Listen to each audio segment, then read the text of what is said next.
বিশ্ববিদ্যালয়ের ছাত্র সংসদ নির্বাচনকে কেন্দ্র করে রাষ্ট্র এবং সংশ্লিষ্ট কর্তৃপক্ষ মিলে জাতীয়তাবাদী শক্তিকে নির্মূল করতে গভীর নীল নকশা হচ্ছে কিনা সেই প্রশ্ন তুলেছেন বিএনপির সিনিয়র যুগ্ম মহাসচিব রুহুল কবির রিজভী।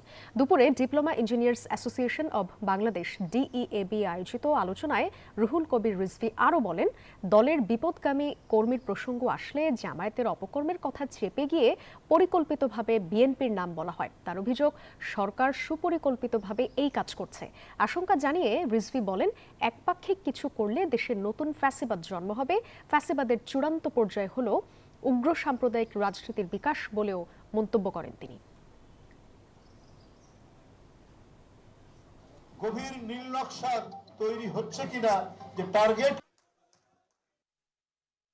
রাষ্ট্র এবং বিশ্ববিদ্যালয়ের কর্তৃপক্ষ সব মিলিয়ে কোনো একটা গভীর নীল নকশা তৈরি হচ্ছে কিনা যে টার্গেট করে যেখানে জাতীয়তাবাদী শক্তিকে উঠতে, আমরা আওয়ামী লীগকে তাড়িয়েছি, এখন এদেরকে ঘায়েল করতে হবে, এই একটা কোনো মাস্টার প্ল্যান করা হয়েছে কিনা সেটা আজকে মানুষকে ভাবিয়ে তুলেছে। তবে আমি এইটুকু বলতে চাই,